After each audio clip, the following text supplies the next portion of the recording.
আর এবার নজর রাখি ওয়েদার আপডেটের দিকে। আজও দক্ষিণবঙ্গে বৃষ্টির সতর্কতা। ঝাড়খণ্ডে সরছে নিম্নচাপ, বৃষ্টির পরিমাণ কমলেও আজও চলবে বৃষ্টি। ঝাড়গ্রাম পুরুলিয়ায় ভারী বৃষ্টির সতর্কতা।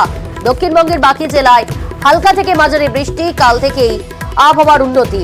আজও মৎস্যজীবীদের সমুদ্রে যেতে নিষেধ করা হয়েছে।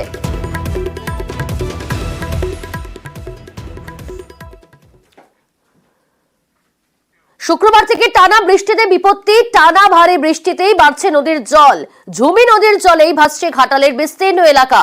জল বাড়ছে শিলাবতী, কাঁসাই সহ অন্যান্য নদীতেও। সুকান্ত রয়েছে আমাদের সঙ্গে। সুকান্ত, জল বেড়ে যাওয়ার আশঙ্কা এবং রীতিমতো স্থানীয় বাসিন্দারা তারা দুশ্চিন্তায় ভুগছেন।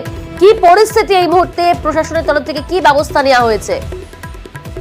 দেখো প্রিয়াঙ্কা, এলাকার মানুষ যেটা জানাচ্ছেন যে ঝুমি নদীর জল লাফিয়ে লাফিয়ে বাড়ছে, অর্থাৎ ঘন্টায় ঘন্টায় নদীর যে জলস্তর সেই জলস্তর বেড়ে চলেছে, যার ফলে একের পর এক গ্রাম প্লাবিত হচ্ছে। মনসুকা 1-2 গ্রাম পঞ্চায়েত, সুলতানপুর, ইটকলা এইসব গ্রাম পঞ্চায়েতের বিস্তীর্ণ এলাকা কিন্তু এখন জলে ডুবেছে। রাস্তাঘাট, যার ফলে কোথাও এক হাঁটু, কোথাও এক কোমর জল পেরিয়ে মানুষ পারাপার করছেন। কিছু বাড়িও জলের তলায় চলে গিয়েছে।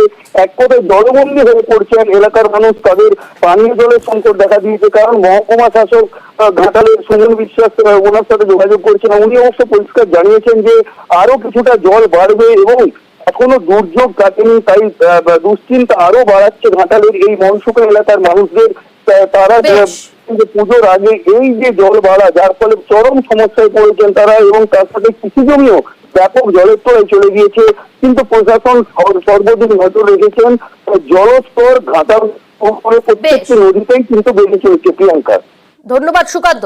শোনাবো আপনাদের প্রশাসনের তরফ থেকে কি পদক্ষেপের কথা বলা হচ্ছে। ঘাটালের শিলাবতী নদীতে এখন ইডিএল অর্থাৎ এক্সট্রিম ডেঞ্জার লেভেল ক্রস করেছে বাঁকা পয়েন্টে। গাছঘাট পয়েন্টেও জলস্তর বাড়ছে, মানে অর্থাৎ এই জলটা বাঁকা থেকে নেমে শহরের মধ্যে ঢুকছে। তো যেহেতু এই জলটা আরো 2-1 দিন ধরে নামবে, এই জল বন্যা পরিস্থিতি কিন্তু আগামী আরো 1 দিন পর বা 2 দিন পর আরো একটু খারাপ হতে পারে।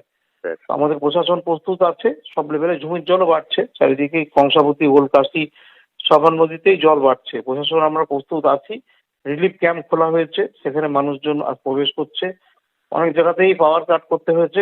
জলের পাউচ মেশিন বসানো আছে এখানে, যাতে করে পানি জলের পাউচ তৈরি হচ্ছে এবং বিডিও সাহেবরা এবং পঞ্চায়েত ব্যবস্থার মধ্যে দিয়ে সেগুলো মানুষের কাছে পৌঁছে দেওয়ার ব্যবস্থা নেওয়া হচ্ছে।